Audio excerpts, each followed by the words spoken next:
mitokondria. Melalui mikroskop cahaya, mitokondria terlihat seperti butiran-butiran kecil, batang, atau filamen dengan ukuran yang sangat beragam. Mitokondria terdapat di semua jenis sel dengan jumlah yang bervariasi, bergantung pada jenis selnya. Pada sel-sel yang memiliki aktivitas tinggi, misalnya sel hati dan sel otot, jumlah mitokondria mencapai lebih dari 1000. Mitokondria diselubungi oleh dua membran yang masing-masing merupakan lapisan ganda fosfolipid dengan sekumpulan unik protein yang tertanam di dalamnya.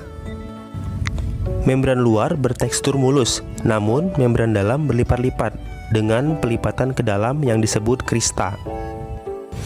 Fungsi dari krista tersebut untuk memperluas permukaan membran dalam reaksi respirasi. Membran dalam membagi mitokondria menjadi dua kompartemen internal. Yang pertama adalah ruang antar membran, wilayah sempit di antara membran dalam dan membran luar. Kompartemen kedua, matriks mitokondria, diselubungi oleh membran dalam. Matriks ini mengandung banyak enzim yang berbeda, serta DNA mitokondria dan ribosom.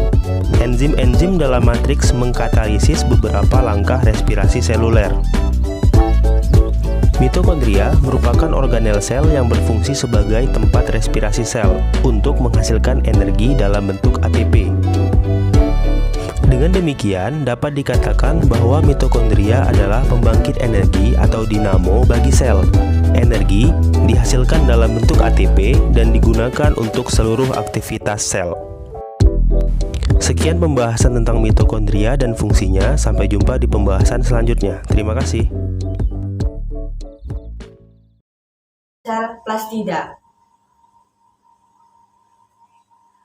Yang pertama adalah penjelasan. Plastida adalah organel double membran yang biasanya ditemukan pada tumbuhan dan sejumlah spesies alga. Utamanya berperan dalam aktivitas yang berkaitan dengan pembuatan dan penyimpanan makanan.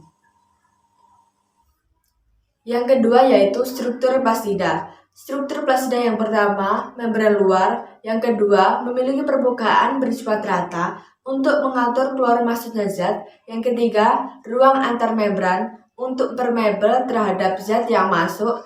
Keempat, membran dalam untuk pembungkus cairan kloroplas atau stroma. Yang kelima, stroma untuk tempat terjadinya reaksi gelap. Yang keenam, lumen tilakoid, tempat untuk menyimpan pigmen fotosintesis. Yang ketujuh, membran tilakoid untuk membantu dalam reaksi terang. Yang kedelapan, granum, yaitu tumpukan tilakoid sebagai tempat terjadinya reaksi terang. Yang kesembilan, tilakoid atau lunella sebagai penghubung antar grana. Yang kesepuluh, pati sebagai bahan dasar pembentukan hasil fotosintesis atau glukosa. Yang ke-11, ribosom sebagai tempat terjadinya sintesis protein. Yang ke-12, DNA plastida untuk mengatur seluruh kegiatan dalam sel. Yang ke-13, plastoglobula semacam lipid. Yang ketiga yaitu klasifikasi plastida. Pertama, kloroplas mengandung pigmen hijau atau klorofil, karotenoid, dan pigmen fotosintesis lain. Kedua, leukoplas umumnya terdapat pada tempat yang tidak terkena sinar matahari, misalnya pada tanaman umbi. Macam-macam leukoplas yaitu amiloplas, elailoplas, dan proteoplas. Yang ketiga, kromoplas mengandung pigmen non-fotosintetik, biasanya berwarna merah, kuning, dan orange, yang terdapat pada mahkota bunga. Yang selanjutnya yaitu fungsi plastida.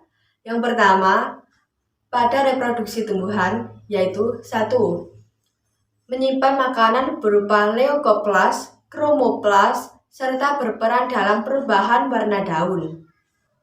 Yang kedua, untuk fotosintesis tumbuhan, serta sintesis asam lemak dan pertumbuhan sel tumbuhan. Fungsi plastida yang kedua yaitu pada sel tumbuhan, dibagi berdasarkan fungsinya dalam sel. 1. Kloroplas, berisi zat hijau daun atau klorofil. 2. Kromoplas, untuk sintesis pigmen. 3. Gerontoplas, untuk mengontrol pembongkaran hasil fotosintesis. Yang keempat, Leucoplas, dibagi menjadi 3 bagian. Amiloplas, untuk menyimpan pati serta mendeteksi gravitasi. Elainoplas, untuk menyimpan lemak. Dan proteinoplas, untuk menyimpan serta memodifikasi protein. Sedangkan plastida pada alga berisikan pirenoid. Retikulum endoplasma. Sebuah sel juga memiliki suatu sistem jalan-jalan kecil. Jalan-jalan tersebut sebenarnya merupakan pembuluh yang disebut retikulum endoplasma. Saat kamu mendengar kata retikulum endoplasma, bayangkan saja jalan raya seluler. Nah, sebelumnya kita ada membahas tentang ribosom yang terikat di retikulum endoplasma. Menurut kamu, mengapa ribosom ditemukan di dinding retikulum endoplasma? Ingat, retikulum endoplasma merupakan sistem transportasi sel. Saat ribosom selesai membentuk protein, ribosom akan melepaskan protein ke retikulum endoplasma yang selanjutnya akan membawa protein ke tempat-tempat yang membutuhkan. Kalau kalian ingat di video sebelumnya, ribosom itu dibuat di dalam nukleolus. Retikulum endoplasma merupakan organel sel yang berbentuk seperti anyaman membran yang rumit.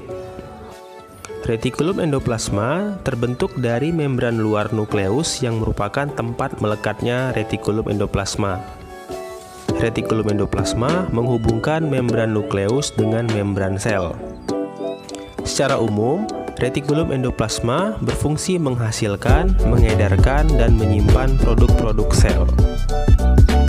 Retikulum endoplasma dapat berbentuk seperti kantung pipih atau sisterna, pipa atau tubulus, gelembung atau vesikula, dan lembaran.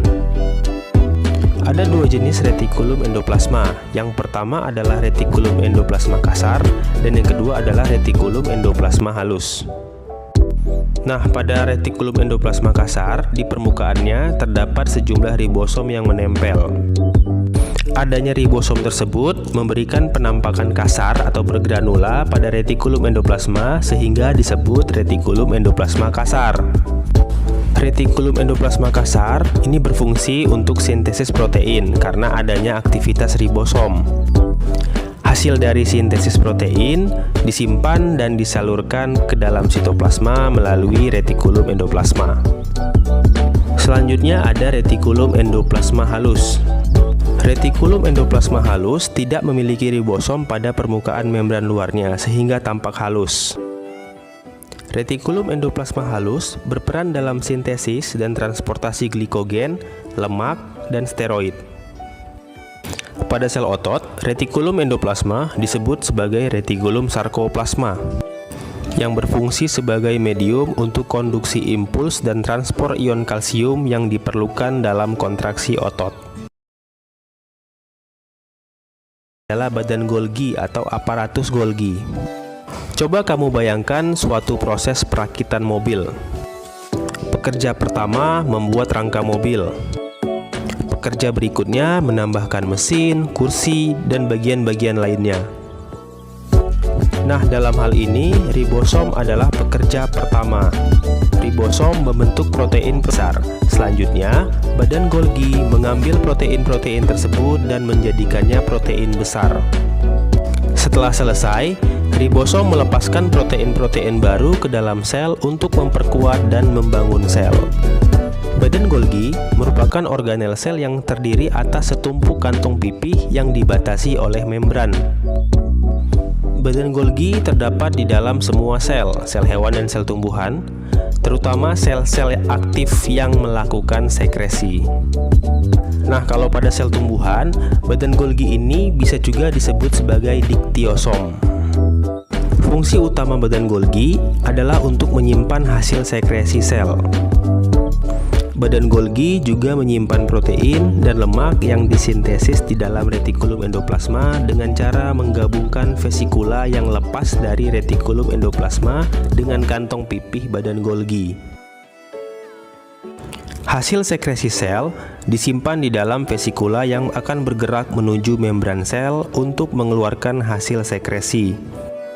Sebagai contoh, beberapa enzim pencernaan dari getah pankreas berasal dari badan Golgi di dalam sel-sel pankreas. Pada sel-sel tumbuhan, badan Golgi mensintesis selulosa, yaitu bahan pembentuk dinding sel. Nah, jadi fungsi utama dari badan Golgi ini sebenarnya adalah untuk modifikasi protein. Protein yang masih mentah yang telah dihasilkan oleh ribosom kemudian diolah oleh badan Golgi agar tercipta suatu produk protein seperti enzim ataupun hormon. Nah, yang keempat adalah lisosom. Ukuran lisosom lebih besar daripada ribosom, tetapi lebih kecil daripada mitokondria. Nah, lisosom itu berasal dari badan Golgi. Membran yang membungkus lisosom berfungsi mencegah agar enzim-enzim tersebut tidak merembes masuk ke sitoplasma dan menghancurkan organel-organel lainnya. Lisosom terdapat pada hampir semua sel hewan kecuali sel-sel darah merah mamalia. Namun lisosom tidak dijumpai pada sel-sel tumbuhan. Lisosom terdapat dalam jumlah yang sangat banyak pada sel-sel fagosit, contohnya sel-sel darah putih. Jika suatu sel mati, lisosomnya akan pecah dan melepaskan enzim-enzim yang akan mencerna sisa-sisa sel tersebut dengan proses yang disebut autolisis. Karena enzim lisosom dapat mencerna protein, karbohidrat, dan asam nukleat, lisosom dianggap sebagai organ pencernaan intraseluler. Selain itu, karena dapat mencerna bakteri yang difagosit oleh sel, lisosom juga dianggap sebagai alat pertahanan sel. Ribosom. Ribosom merupakan organel terkecil, berdiameter sekitar 20 nanometer, yang terdapat di dalam sitoplasma sehingga ribosom hanya terlihat dengan bantuan mikroskop elektron. Setiap ribosom memiliki dua subunit, satu subunit besar dan satu subunit kecil. Kedua subunit tersebut akan bersatu dalam proses sintesis protein, tetapi segera terpecah setelah sintesis protein selesai. Ada dua jenis ribosom. Yang pertama adalah ribosom bebas yang terdapat di sitoplasma, dan yang kedua adalah ribosom terikat yang melekat pada retikulum endoplasma. Lalu perbedaannya di mana? Ribosom yang melekat pada retikulum endoplasma berperan dalam sintesis protein untuk disekresikan keluar sel. Sedangkan ribosom bebas menghasilkan protein dan enzim yang digunakan untuk metabolisme sel itu sendiri. Ribosom bebas ditemukan dalam jumlah yang sangat banyak pada sel-sel yang sering membelah, misalnya sel-sel embrional atau sel-sel kanker. Juga pada sel-sel yang mensintesis protein, seperti sel-sel hati. Baik ribosom bebas maupun ribosom terikat, keduanya terdapat dalam rangkaian yang disebut poliribosom atau polisom.